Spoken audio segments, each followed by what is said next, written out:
Pai querido, humildemente em Sua presença estamos neste momento, neste lugar. Um lugar tranquilo, onde abrimos a Sua sagrada palavra e compreendemos a Sua vontade revelada para os nossos dias. Pai, pedimos o Santo Espírito, pois sabemos que estamos fazendo a Sua vontade, estudando o livro do Apocalipse. Abra o nosso entendimento, abra o nosso coração. Em nome de Jesus, nosso Rei, que por nós deu a vida na cruz, mas ressuscitou, está hoje diante do Pai intercedendo por nós. Amém. Amém. Sejam todos bem-vindos, amados irmãos, para mais um episódio da nossa série do livro do Apocalipse. E hoje nós vamos continuar abrindo a palavra sagrada, o último livro da Bíblia, que revela coisas maravilhosas, eventos para estes últimos dias. Não se esqueça de compartilhar esta mensagem com seu familiar, com seu amigo, para que mais pessoas tenham acesso à verdade para este tempo. Vamos abrir Apocalipse capítulo 1, versos 1 e 2. Leia comigo Apocalipse capítulo 1, versos 1 e 2. Revelação de Jesus Cristo, que Deus lhe deu para mostrar aos seus servos as coisas que em breve devem acontecer, e que ele, enviando por intermédio do seu anjo, notificou ao seu servo João, o qual atestou a palavra de Deus e o testemunho de Jesus Cristo quanto a tudo o que viu. Amém? Amém. Queridos, passaram-se cerca de 60 anos desde que João vira Cristo pela última vez. Foram momentos difíceis que a igreja primitiva passou. Quase todos os discípulos de Cristo foram martirizados pelos imperadores romanos. Foi durante os anos 37 até 41 depois de Cristo que o imperador Calígula exigiu a adoração de si mesmo e a consequente perseguição de todos os que se recusassem a lhe dobrar os joelhos. Imaginem um tempo como este. Este imperador condenou muitos cristãos ao martírio. O segundo imperador romano que reivindicava a adoração de si mesmo foi Domiciano, que reinou de 81 a 96 da nossa era. Após a morte do mestre na cruz, irmãos, os seus discípulos passaram por fortes perseguições. O primeiro mártir foi Estevão, encontramos em Atos capítulo 7. O segundo mártir, primeiro entre os 12 discípulos, foi o apóstolo Tiago, filho de Zebedeu. Tiago ganhava vida como pescador, encontramos isto em Marcos 4, verso 21, podem confirmar. Mas quando Cristo o chamou para ser seu discípulo, ele abandonou sua profissão, abandonou seu barco, a sua família, para seguir o mestre. Por ordem de Herodes Agripa, foi preso e decapitado em Jerusalém em meados dos anos 42 e 44 da nossa era. Filipe, o discípulo de Jesus, era natural de Betsaida, da Galileia. Foi um dos primeiros a ser chamado por Jesus. Historiadores antigos afirmam que Filipe pregou na Frígia e foi apedrejado em Hierópolis. Tiago, filho de Zebedeu, evangelizou nas regiões da Palestina e no Egito. De acordo com escritos primitivos, foi martirizado com a idade de 99 anos, aproximadamente no ano 62 d.C. Ele morreu espancado e apedrejado pelos judeus. O evangelista Marcos foi um dos escritores dos 4 evangelhos do Novo Testamento. Relatos contam que pagãos o arrastaram pelas ruas de Alexandria, no Egito, ao ponto de ser despedaçado. Vejam o preço de ser cristão. Simão Pedro era pescador em Cafarnaum, onde morava com a sua sogra. Foi chamado por Cristo para deixar suas redes e se tornar pescador de homens. Após a descida do Espírito Santo no Pentecostes, a primeira pregação de Pedro converteu quantas almas? 3.000 almas, irmãos. Enfim, 10 dos discípulos de Cristo derramaram sangue como mártires, para que por intermédio deles muitos se convertessem à verdade. Pedro, de acordo com a tradição histórica, foi crucificado de cabeça para baixo. O único dos discípulos de Cristo que teve uma morte natural foi João. João havia enfrentado duras provas, fora aprisionado, lançado em óleo fervente, milagrosamente libertado e finalmente foi banido para a colônia penal de Patmos. Essa ilha de Patmos era refúgio dos piores criminosos da sociedade romana. Mas foi nesse lugar, amados irmãos, onde Cristo se revelou a João de forma maravilhosa. Aparentemente João era cativo, mas espiritualmente era livre. Aparentemente João estava destinado a passar os restantes anos da vida em miséria e sofrimento, mas foi exatamente na ilha de Patmos que Cristo lhe ofereceu o melhor consolo, a melhor companhia e a melhor liberdade. Patmos era uma pequena ilha rochosa no arquipélago grego conhecido hoje por Patino. Está diante da costa sudoeste da Ásia Menor, aproximadamente a 60 quilômetros de Mileto. A ilha mede cerca de 16 quilômetros de comprimento e 10 quilômetros de largura. E quase não tem árvores lá. Possui uma montanha com cerca de 270 metros de altura. Patmos era usada pelos romanos como lugar de exílio dos piores criminosos, os criminosos da mais baixa classe. Embora em situações desanimadoras, o discípulo amado recebeu de Deus força e companhia. Por meio dele, Deus manifestou sua vontade e verdade para as igrejas ao longo dos séculos. Ele revelou o mistério dos séculos que culminaria com a volta de Jesus. Amém? Na voz de muitas águas que o cercavam, João podia ouvir a voz de Deus.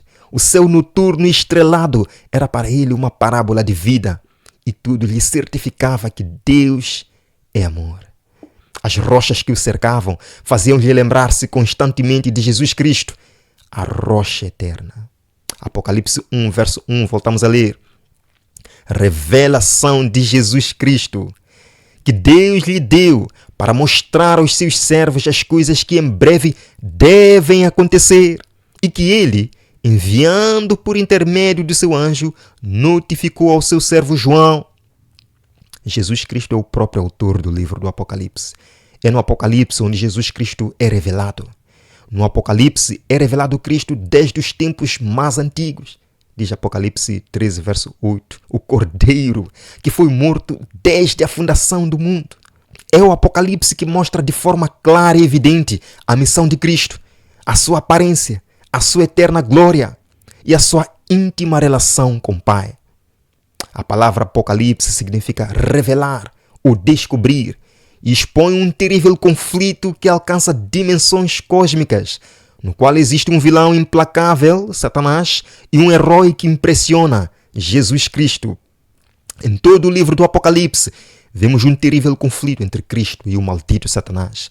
Conflito este que se desenrola, acima de tudo, em cada coração humano e envolve cada indivíduo na Terra. Sim, cada indivíduo.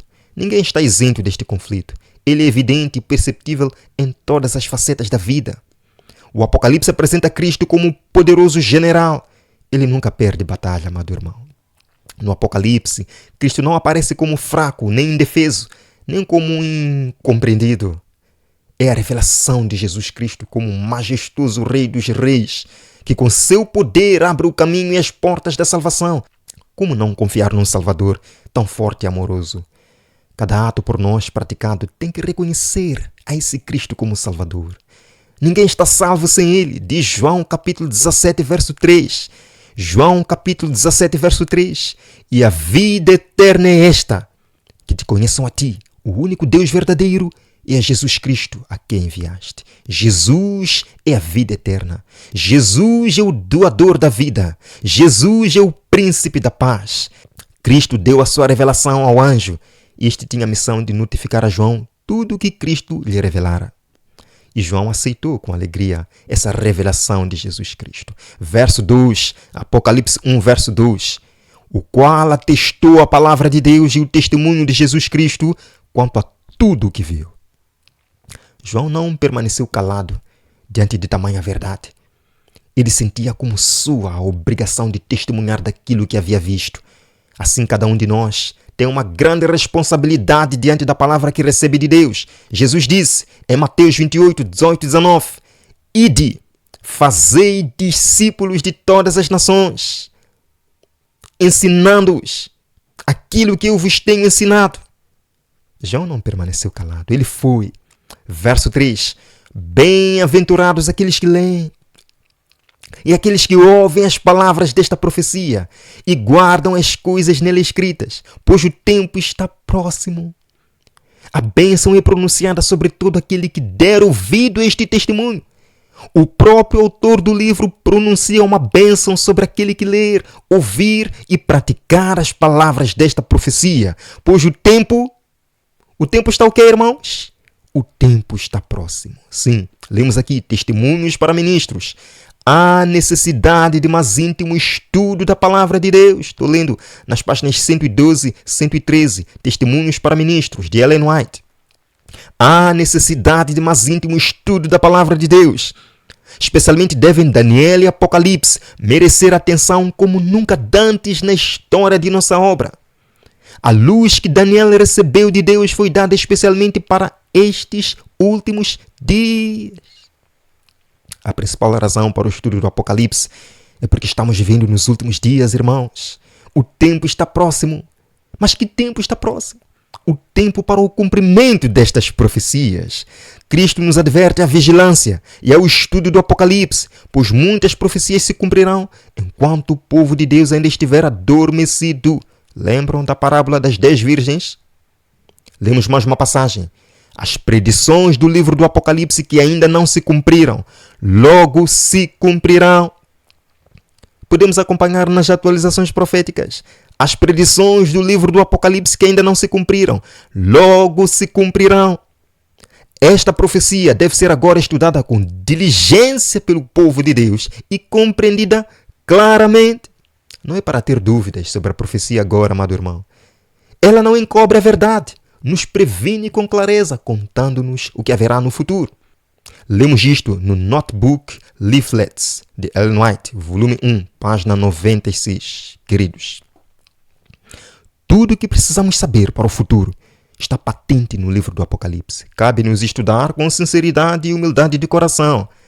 Por que sinceridade? Porque a falta de sinceridade para com as coisas espirituais ocasiona falta de compreensão. Diz Daniel 12, verso 10. Muitos não compreenderão, mas os sábios, os sinceros, compreenderão. Por que humildade de coração? Para não se achar tão sábio aos próprios olhos, ao ponto de negar o assim diz o Senhor. Eu assim diz o Senhor. Mais uma passagem. O livro de Apocalipse se abre com uma ordem para compreendermos a instrução que ele contém. Bem-aventurado aquele que lê e os que ouvem as palavras desta profecia, declara Deus, e guardam as coisas que nela estão escritas, porque o tempo está próximo. Quando nós, como um povo, compreendermos o que este livro significa para nós, ver-se-á entre nós um grande reavivamento. Não compreendemos plenamente as lições que ele ensina. Não obstante, a ordem que nos é dada é de examiná-lo e estudá-lo. Encontramos no livro Testemunhos para Ministros, página 113. Se nós, como um povo, dedicássemos tempo para estudar o Apocalipse, haveria entre nós o quê? Um grande reavivamento, de acordo com o espírito de profecia. Mais uma passagem. É pronunciada uma bênção sobre quem presta devida consideração a esta comunicação. A bênção é prometida para estimular o estudo desse livro. Não devemos, de maneira alguma, cansar-nos de examiná-lo por motivo de seus símbolos aparentemente místicos. Cristo nos pode oferecer a compreensão. No livro Evangelismo, páginas 196 e 197. Está aqui. Não só precisamos estudar, mas também viver em conformidade com os seus ensinos. Isto exige de cada um de nós uma entrega total a Deus e uma reforma de vida. Deixemos que Cristo comande as nossas decisões cada dia e vivamos pela fé. Os perigos dos últimos dias estão precisamente sobre nós. Portanto, amados irmãos, apeguemo-nos a Cristo, o autor e consumador de nossa fé. Apocalipse 1, verso 4. João, às 7 igrejas que se encontram na Ásia, graça e paz a vós outros, da parte daquele que era, e que é, e que há de vir, da parte dos 7 espíritos que se acham diante do seu trono. A maioria dos livros do Novo Testamento são cartas que foram escritas pelos santos apóstolos a várias congregações e que, inclusive, o cristianismo aceita como palavra autorizada de Deus para a nossa época. Mas sabem que existe algo que faz do Apocalipse um livro realmente singular. É porque é a revelação de Jesus Cristo, expressa em cartas enviadas às 7 igrejas situadas na Ásia, com instrução para elas e com mensagens proféticas aplicadas a 7 períodos específicos da história da igreja. A missão de João era de fazer conhecida a vontade de Deus entre sua igreja. Deus sabia que após a morte de muitos discípulos, a verdadeira igreja precisaria de instrução para poder subsistir diante dos assaltos astutos do inimigo. O Apocalipse é a expressão do eterno cuidado de Deus pela sua igreja. Uma verdade que também foi expressa pelo próprio Cristo em Mateus 28, verso 20. Eis que estou convosco todos os dias, até a consumação do século. A igreja é a menina dos olhos de Deus. Ela está sob o seu eterno cuidado e amor. Mas como é que João, um prisioneiro na ilha de Patmos, podia enviar as mensagens às 7 igrejas da Ásia? Bem, eu não tenho indícios de como é que João escapou da ilha de Patmos, mas com certeza a mensagem que ele tinha a enviar chegou ao destinatário. Vamos analisar alguns pontos importantes aqui neste verso do Apocalipse capítulo 1. Temos aqui alguns atributos especiais que a Bíblia dá a Deus. É dito que Deus é da parte daquele que é. Essa verdade está além da nossa compreensão humana. Por sermos uma criação amaldiçoada pelo pecado, não conseguimos imaginar nem entender como é que é possível algo existir desde os tempos eternos. Queridos, Deus não foi criado, mas tudo foi criado por Ele. Devemos ser gratos por esta verdade, porque muitos que buscam entender a essência de Deus acabam na descrença. Por exemplo, Karl Marx, depois de muito tempo em procurar compreender a essência de Deus, acabou afirmando, desesperado, que a religião é o ópio do povo. Freud, outro filósofo famoso, afirma que a fé é infantilidade. Charles Darwin acabou afirmando que o ser humano evoluiu de um ancestral símio. Até onde vai o desesperado coração humano? Busca conhecer a Deus através da ciência. Deus faz-se conhecido pela fé, pelo estudo da Bíblia, pela oração. E ainda diz o verso, da parte daquele que era. Queridos, Deus era. Significa que Deus sempre existiu desde os tempos da eternidade. Salmo 90, verso 2. Sim, está lá. Somos gratos por esta verdade. Ela é suficiente para nos convencer de que Deus é Deus e nós somos homens mortais, finitos em compreensão. Basta. E diz ainda, da parte daquele que há de vir. Significa que Deus sempre existirá por si mesmo. Ele tem a chave da morte, diz Apocalipse 1, verso 18. Deus nunca morrerá, conforme o pensamento assustador do pobre ser humano. Deus sempre existirá. E diz também da parte dos 7 Espíritos de Deus. A Bíblia fala de apenas um Espírito de Deus, o Espírito Santo. Quando o Apocalipse fala sobre 7 Espíritos de Deus, isso não pode entrar em contradição com a própria Bíblia. O número 7 é uma expressão simbólica da sua perfeição. O número 7 é o número de Deus, vocês sabiam, o número da perfeição. Há muitos exemplos do número 7 na Bíblia, os quais nos ajudam a compreender melhor este assunto. Temos aqui alguns exemplos. A criação da semana em 7 dias, Gênesis 2, verso 2. Os animais limpos foram tomados para a arca de Noé de 7 em 7 pares, Gênesis 7, verso 2. Existiam 7 lâmpadas para o candeeiro, Êxodo 25, verso 37. O sangue era aspergido 7 vezes, Levítico 4, verso 3. O óleo era aspergido 7 vezes, Levítico 14, verso 16.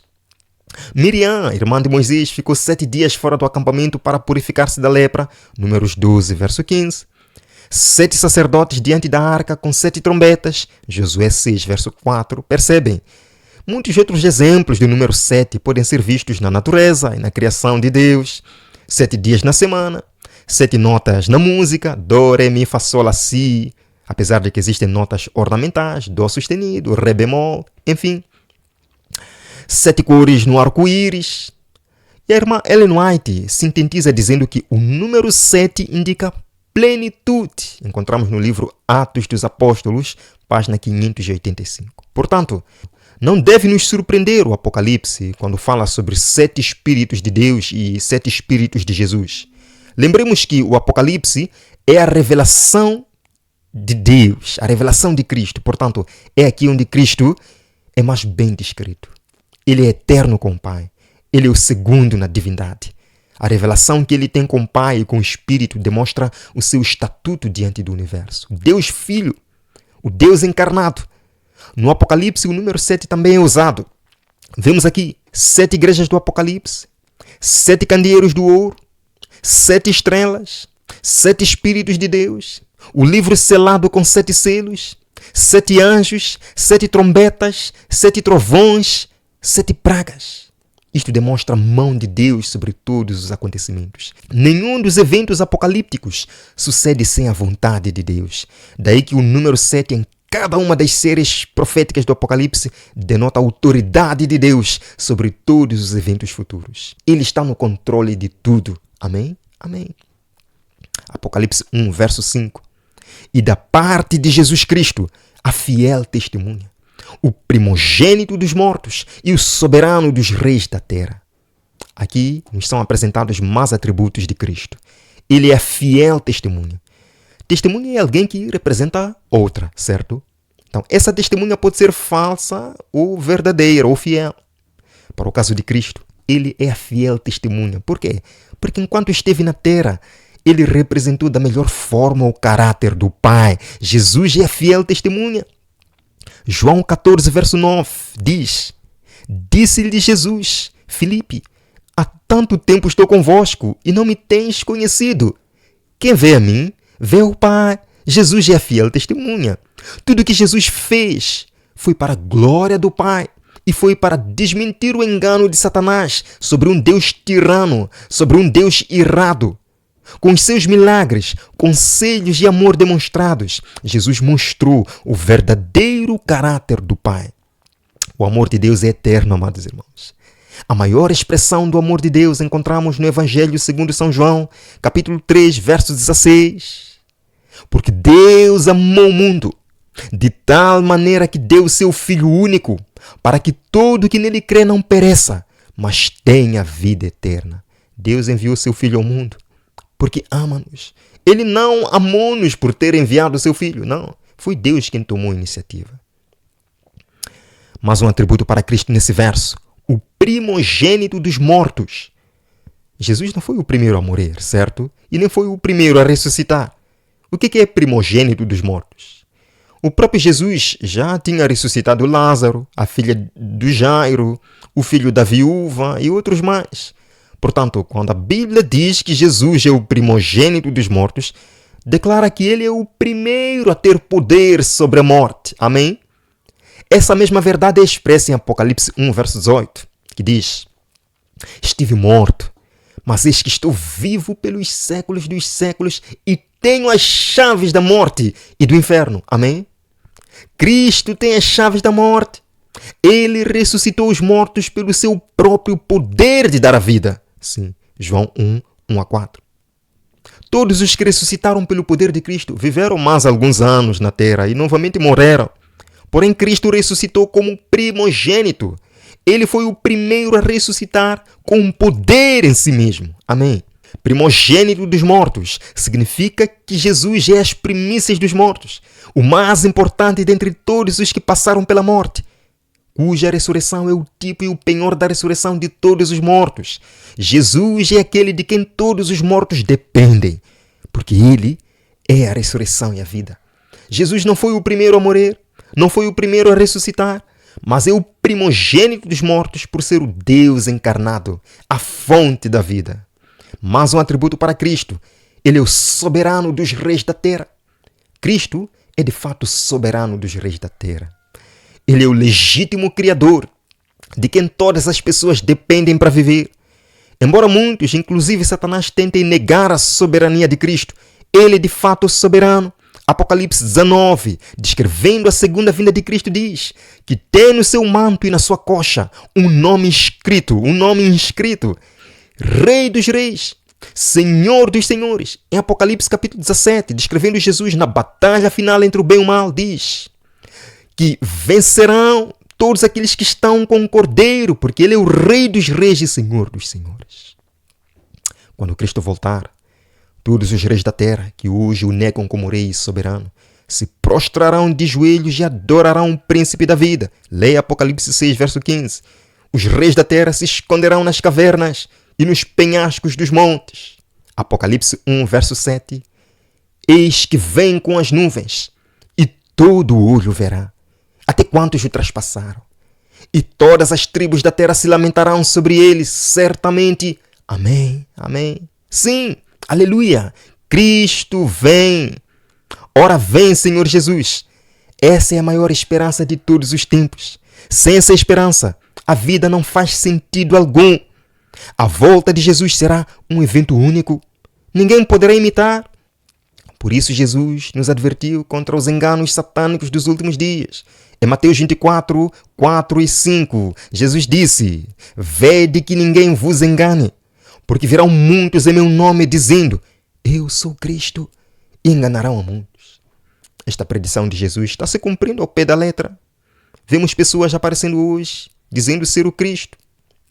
Felizmente, Jesus nos mostrou a maneira exata do seu segundo aparecimento.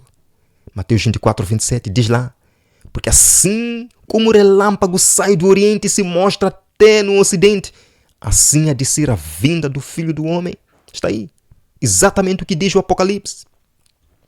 E diz no verso 7, até os que o traspassaram. Conforme Jesus falou, os homens maus responsáveis por sua morte e crucificação serão ressuscitados para vê-lo voltar e novamente morrerão pelo resplendor da glória de Cristo. Esta mesma verdade pode ser vista em Daniel 12, verso 2, que diz: muitos dos que dormem no pó da terra ressuscitarão, uns para a vida eterna e outros para a vergonha e o horror eterno. Entende-se que o contexto do Apocalipse 12, 2 é a segunda vinda de Cristo, e não a terceira vinda de Cristo após o milênio. Portanto, na segunda vinda de Cristo haverá uma ressurreição dos salvos, sim, mas também haverá uma ressurreição especial dos ímpios, somente da classe que condenou e levou Jesus Cristo à morte. Queridos, nós lemos aqui uma passagem no livro Grande Conflito, página 625. Abrem-se sepulturas, e muitos dos que dormem no pó da terra ressuscitarão, uns para a vida eterna e outros para a vergonha e desprezo eterno, citando Daniel 12, verso 2. Todos os que morreram na fé da mensagem do terceiro anjo saem do túmulo glorificados para ouvirem um concerto de paz estabelecido por Deus com os que guardaram a sua lei. Os mesmos que o transpassaram. Está citando aqui Apocalipse 1, verso 7. Os que zombaram e escarneceram da agonia de Cristo e os mais acérrimos inimigos de sua verdade e povo ressuscitam para contemplá-lo em sua glória e ver a honra conferida aos fiéis e obedientes. Amém. Vale a pena ser fiel? Vale a pena ser fiel. Apocalipse 1, verso 8. Eu sou o Alfa e o Ômega, diz o Senhor Deus, aquele que é, que era e que há de vir, o Todo-Poderoso. Aquele que é. Deus diz, eu sou. Jesus usou muito essa expressão para afirmar sua preexistência em João 8, verso 51. Conversando com os fariseus, doutores da lei, Jesus disse: antes que Abraão existisse, eu sou. Com aquela declaração, eu sou, Cristo estava corajosamente afirmando o que ele de fato é: Deus. Ele é o Alfa. Alfa é a primeira letra do alfabeto grego e significa princípio. Ele é o Ômega. Ômega é a última letra do alfabeto grego e significa fim. Deus é o Alfa e o Ômega. E a Bíblia diz que Cristo também é o Alfa e o Ômega. Portanto, Cristo é Deus. Agora vejamos aqui, verso 17. Quando vi, caí a seus pés como morto. Porém, ele pôs sobre mim a mão direita e disse: não temas, eu sou o primeiro, o Alfa, e o último, Ômega, aquele que vive. Estive morto, mas eis que estou vivo pelos séculos dos séculos e tenho as chaves da morte e do inferno. Amém. Queridos, outro erro é a doutrina que nega a divindade de Cristo, afirmando que ele não existia antes de sua vinda ao mundo. Essa doutrina contradiz as declarações do nosso Salvador a respeito de seu relacionamento com o Pai e sua existência antes da criação do universo. Destrói a fé na Bíblia como revelação de Deus. Algumas denominações religiosas negam Jesus como Deus. É o caso dos nossos irmãos, testemunhas de Jeová. Elas, as testemunhas de Jeová, argumentam que há um Deus, Jeová, que Jesus é um Deus menor procedente do Pai. Não há indícios bíblicos de que existe um Deus menor. Deus é Deus. Deus não pode ser Deus com D minúsculo. Se Cristo diz que eu sou o Alfa, é porque ele de fato é. Se Deus diz que eu sou, é porque Ele de fato é, queridos. Existe Deus, mas não existe Deus menor. O Pai é o eu sou. O Filho também é o eu sou. Não há indício bíblico de que Cristo foi criado pelo Pai.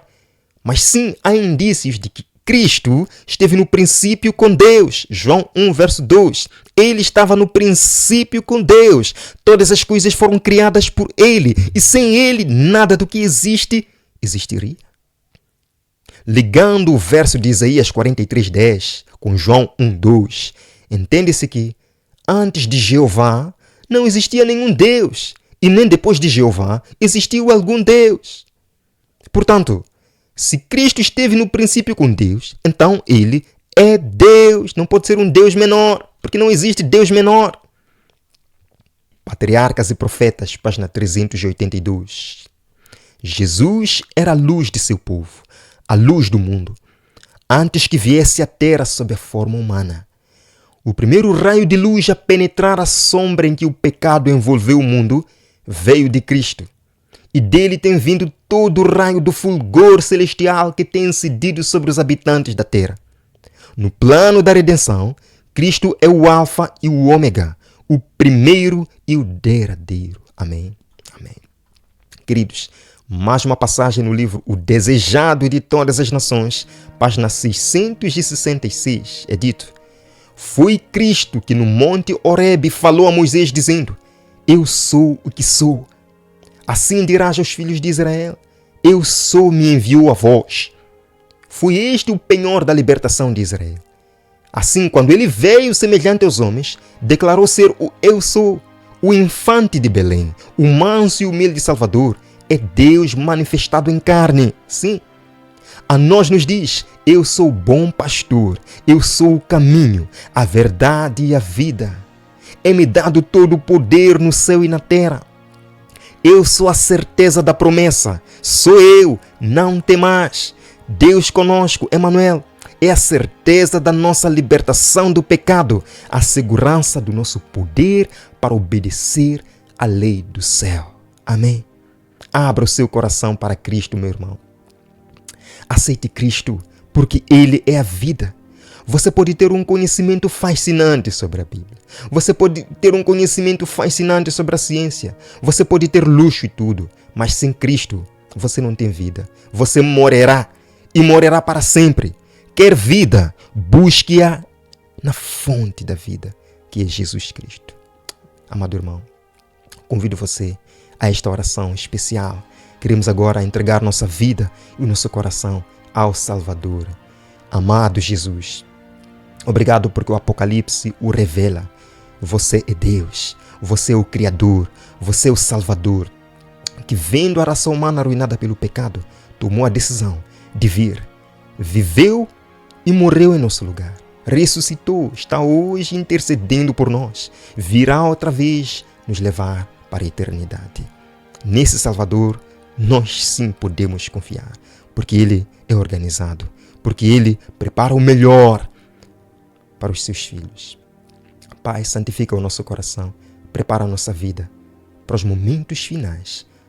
Oro pelo meu irmão que está aqui ouvindo esta mensagem, que o Santo Espírito possa batizar sua vida, que o Santo Espírito possa se apoderar de sua vida, mude seu caráter, mude sua experiência.